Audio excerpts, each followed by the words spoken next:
वही हुआ जिसका प्रज्ञा को डर था। उसके पति को पता चल ही गया कि उसका किसी और के साथ अफेयर चल रहा है। अब क्या होगा, वह सोच रही थी। क्या कहेगा पति, क्यों किया तुमने मेरे साथ इतना बड़ा धोखा?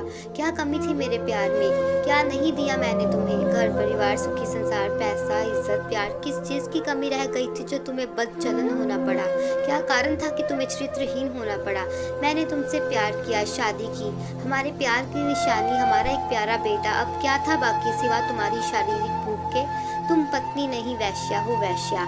हाँ, मैंने धोखा दिया है अपने पति को, अपने शादीशुदा जीवन के साथ छल किया है मैंने। मैं एक गिरी हुई औरत हूँ। मुझे कोई अधिकार नहीं किसी के नाम का सिंदूर भरकर किसी और के साथ बिस्तर सजाने का। यह बेईमानी है, धोखा है, लेकिन जिस्म के इस अंदर जाल में फंस ही गई आखिर। मैं खुश थी अपनी दुनिया में, अपने पति, अपने घर व अपने बच्चे के साथ। फिर क्यों, कब, कैसे विनय मेरे अस्तित्व पर छाता गया और मैं उसके प्रेम जाल में उलझती चली गई। हाँ, मैं एक साधारण नारी, मुझ पर भी किसी का जादू चल सकता है। मैं भी किसी के मोह पाश में बन सकती हूँ, ठीक वैसे ही जैसे कोई बच्चा नया खिलौना देखकर अपने पास के खिलौने को फेंक कर नए खिलौने की तरफ हाथ बढ़ाने लगता है। नहीं, मैं कोई बच्ची नहीं, पति कोई खिलौना नहीं, घर परिवार, शादीशुदा जीवन कोई मजाक नहीं कि कल दूसरा मिला तो पहला छोड़ दिया। यदि अहिल्या को अपने भ्रष्ट होने पर पत्थर की शिला बनना पड़ा तो मैं क्या चीज़ हूँ? मैं भी एक औरत हूँ, मेरे भी कुछ अरमान हैं, इच्छाएं हैं। यदि कोई अच्छा लगने लगे तो इसमें मैं क्या कर सकती हूँ? मैं मजबूर थी अपने दिल के चलते। विनय चमकते सूरज की तरह आया और मुझ पर छा गया। उन दिनों मेरे पति अकाउंटेंट की ट्रेनिंग पर 9 माह के लिए राजधानी गए हुए थे। फोन पर अक्सर बातें होती रहती थी, बीच में आना संभव नहीं था। हर रात पति के आलिंगन की आदि में अपने को रोकती संभालती रही, अपने को जीवन के अन्य कामों में व्यस्त रखते हुए समझाती रही कि यह तन, यह मन पति के लिए है। किसी की छाया पड़ना, किसी के बारे में सोचना भी गुनाह है, लेकिन यह गुनाह कर गई मैं अपनी सहेली प्रिया के घर बैठने जाती। पति घर पर थे नहीं, बेटा नाना नानी के घर गया हुआ था। गर्मियों की छुट्टी में प्रिया के घर कभी पार्टी होती, कभी शेरो शायरी, कभी गीत संगीत की महफिल सजती, कभी पत्ते खेलते। ऐसे ही पार्टी में एक दिन विनय आया और कैस्ट्रा में गाता था। प्रिया का चचेरा भाई था। रात का खाना वह अपनी चचेरी बहन के यहाँ खाता और दिन भर स्ट्रगल करता। एक दिन प्रिया के कहने पर उसने कुछ प्रेम भरे, कुछ दर्द भरे गीत सुनाए। खूबसूरत बांका जवान, गोरा रंग, 6 फुट के लगभग हाइट। उसकी आंखें जब जब मुझसे टकराती मेरे दिल में तूफान सा उठने लगता। विनय अक्सर मुझसे हंसी मजाक करता, मुझे छेड़ता, और यही हंसी मजाक छेड़छाड़ एक दिन मुझे विनय के बहुत करीब ले आई। मैं प्रिया के घर पहुंची। प्रिया कहीं गई हुई थी काम से। विनय मिला, ढेर सारी बातें हुई और बातों ही बातों में विनय ने कह दिया, मैं तुमसे प्यार करता हूँ। मुझे उससे डांटना चाहिए था, मना करना चाहिए था, लेकिन नहीं। मैं भी जैसे बिछने के लिए तैयार बैठी थी। मैंने कहा, विनय मैं शादीशुदा हूँ। वीरे ने तुरंत कहा, क्या शादीशुदा औरत किसी से प्यार नहीं कर सकती? ऐसा कहीं लिखा है? क्या तुम मुझसे प्यार करती हो? मैंने कहा हाँ, और उसने मुझे अपनी बाहों में समेट लिया। फिर मैं भूल गई कि मैं एक बच्चे की माँ हूँ, मैं किसी की ब्याहता हूँ जिसके साथ जीने मरने की मैंने अग्नि के समक्ष सौगंध गाई थी। लेकिन यह दिल का बहकना, विनय की बाहों में खो जाना, इसने मुझे सब कुछ भुला कर रख दिया। मैं और विनय अक्सर मिलते, प्यार भरी बातें करते। विनय ने एक कमरा किराए पर लिया हुआ था। जब प्रिया ने पूछताछ करनी शुरू की तो मैं विनय के साथ बाहर मिलने लगी, कभी उसके घर पर, कभी किसी होटल में, तो कभी कहीं हिल स्टेशन पर। और सच कहूँ तो मैं उसे अपने घर पर भी लेकर आई थी।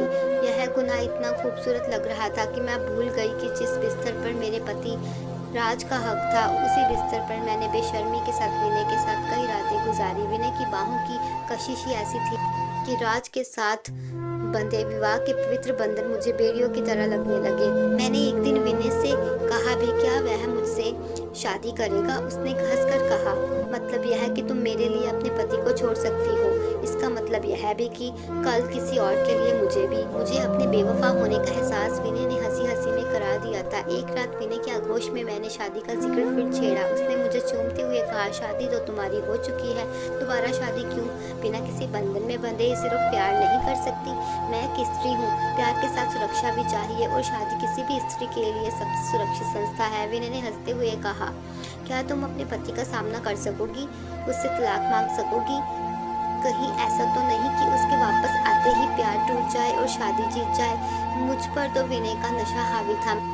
मैंने कहा, तुम हाँ तो कहो, मैं सब कुछ छोड़ने को तैयार हूँ, अपना बच्चा भी। विनय ने मुझे घूरते हुए कहा, उफ, यह तो मैंने सोचा ही नहीं था। विनय, क्या ऐसा नहीं हो सकता कि हम बच्चे को अपने साथ रख लें?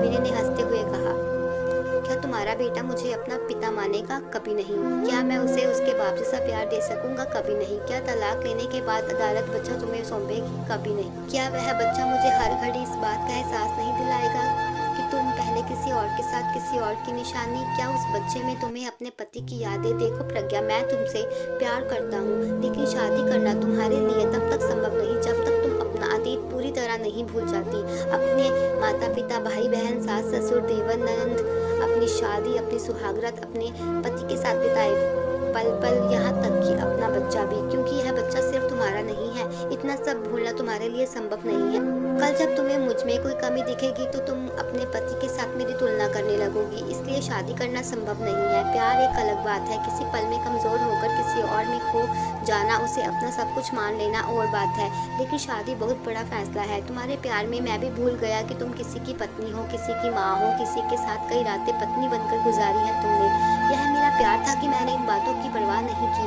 अगर तुम इन सब यादों को भूलने के लिए तैयार हो तो मैं तुमसे शादी करने के लिए तैयार हूँ, लेकिन क्या तुम सब कुछ छोड़ने को, भूलने को तैयार हो? कर पाओगी? इतना सब कुछ विनय कहता रहा और मैं खड़ी सुनती रही। यह भी ध्यान रखना कि मुझसे शादी के बाद जब तुम कभी अपने पति के बारे में सोचोगी तो वह मुझसे बेवफाई होगी। क्या तुम तैयार हो? तुमने पहले मुझे क्यों नहीं समझाया ये सब? मैं शादीशुदा नहीं हूँ, कुंवारा हूँ। तुम्हें देखकर दिल मचला फिसला और सीधा तुम्हारी बाहों में पनाह मिल गई। मैं अब भी तैयार हूँ। तुम शादीशुदा हो, तुम्हें सोचना है, तुम सोचो। मेरा प्यार सच्चा है, मुझे नहीं सोचना, क्योंकि मैं अकेला हूँ। मैं तुम्हारे साथ सारा जीवन गुजारने को तैयार हूँ, लेकिन वफा के वादे के साथ मैं रो पड़ी। मैंने विनय से कहा, तुमने पहले ये सब क्यों नहीं कहा? तुमने पूछा नहीं, लेकिन जो जिस्मानी संबंध बने थे वह एक कमजोर पल था। वह समय था जब तुम कमजोर पड़ गई थी, मैं कमजोर पड़ गया था। वह पल अब गुजर चुका है। उस कमजोर पल में हम प्यार कर बैठे। इसमें ना तुम्हारी खता है ना मेरी। दिल पर किसका जोर चलता है? लेकिन अब बात शादी की है। विनय की बातों में सच्चाई थी। वह मुझसे प्यार करता था या मेरे जिस्म से बन चुका था, जो भी हो, वह कुंवारा था, तन्हा था। उसे हम सफर के रूप में कोई और ना मिला, मैं मिल गई। मुझे भी उन कमजोर पलों को भूलना चाहिए था जिनमें मैंने अपने विवाह को अपवित्र कर दिया। मैं परपुरुष के साथ देह की तृप्ति में ऐसी उलझी कि सब कुछ भूल गई। अब एक और सबसे बड़ा कदम या सबसे बड़ी बेवकूफ़ी कि मैं अपने पति से तलाक लेकर विनय से शादी कर लूँ। क्या करूँ मैं? मेरी कुछ समझ में नहीं आ रहा था। मैंने विनय से पूछा, मेरी जगह तुम होते तो क्या करते? विनय हंसकर बोला, ये तो दिल की बातें हैं तुम्हारी, तुम जानो। यदि तुम्हारी जगह मैं होता तो शायद मैं तुम्हारे प्यार में ही ना पड़ता, या अपने कमज़ोर पड़ने वाले क्षणों के लिए अपने आप से माफ़ी मांगता। पता नहीं मैं क्या करता। विनय ये सब कहीं इसलिए तो नहीं कह रहा कि मैं अपनी गलती मानकर वापस चली जाऊं, सब भूल कर। फिर जो इतना समय, इतनी रातें विनय की बाहों में बिताई, वह क्या था? प्यार नहीं, मात्र वासना थी, दलदल था शरीर की भूख का। कहीं ऐसा तो नहीं कि विनय का दिल भर गया हो मुझसे, अपनी हवस की प्यास बुझा ली और अब विवाह की रीति नीति समझा रहा हो? यदि ऐसी बात थी तो जब मैंने कहा था कि मैं बेहता हूँ तो फिर क्यों कहा था कि किस किताब में लिखा है कि शादीशुदा प्यार नहीं कर सकते? विनय ने आगे कहा, किसी स्त्री के आगोश में किसी कुंवारे पुरुष का पहला संपर्क उसके जीवन का सबसे बड़ा रोमांच होता है। मैं ना होता, कोई और होता, तब भी यही होता।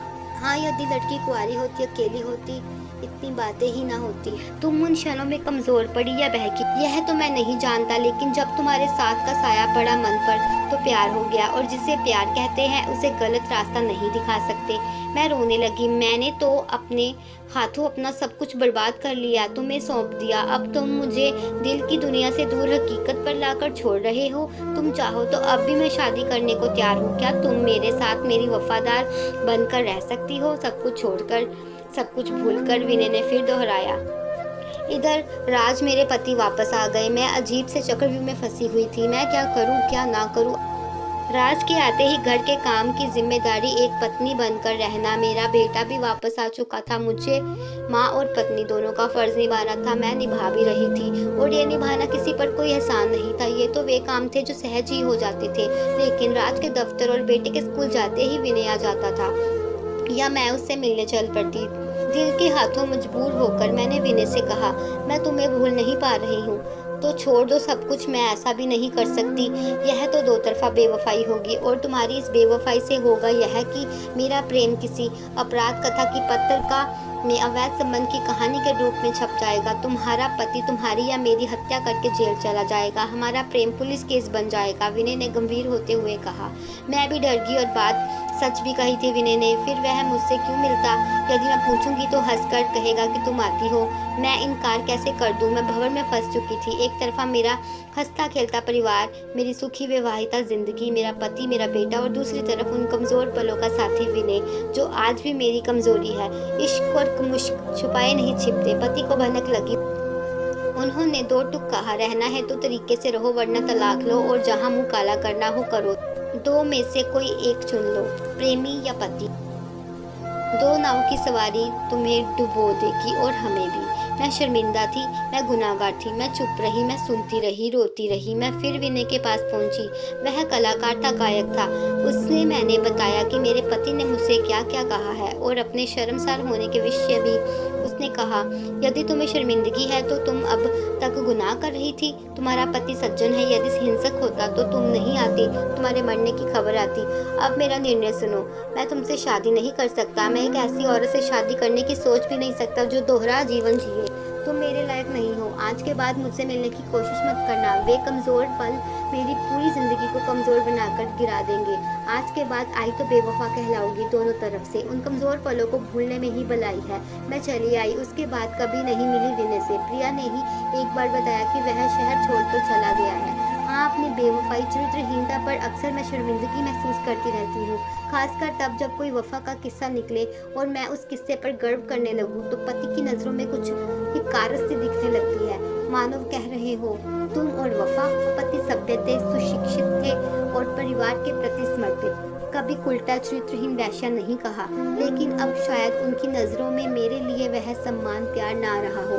लेकिन उन्होंने कभी एहसास नहीं दिलाया, ना ही कभी अपनी जिम्मेदारियों से मुँह छिपाया। मैं सचमुच आज भी जब उन कमज़ोर पलों को सोचती हूँ तो अपने आप को कोसती हूँ। काश उस क्षण जब मैं कमज़ोर पड़ गई थी, कमज़ोर न पड़ती तो आज पूरे गर्व से तन कर जीती। लेकिन क्या करूँ, हर गुनाह सज़ा लेकर आता है। मैं यह सज़ा आत्मग्लानि के रूप में भोग रही थी। विनय जैसे पुरुष बहका देते हैं लेकिन बर्बाद होने से बचा भी लेते हैं। स्त्री के लिए सबसे महत्वपूर्ण होती है घर की दहलीज, अपनी शादी, अपना पति, अपना परिवार, अपने बच्चे। शादीशुदा औरत की जिंदगी में ऐसे मोड़ आते हैं, कभी कभी उनमें फंसकर सब कुछ बर्बाद करने से अच्छा है कि कमजोर ना पड़े और जो भी सुख तलाशना हो अपने घर परिवार पति बच्चों में ही तलाशे। यही हकीकत है, यही रिवाज है, यही उचित भी है। दोस्तों, कहानी सुनने के लिए आपका बहुत धन्यवाद।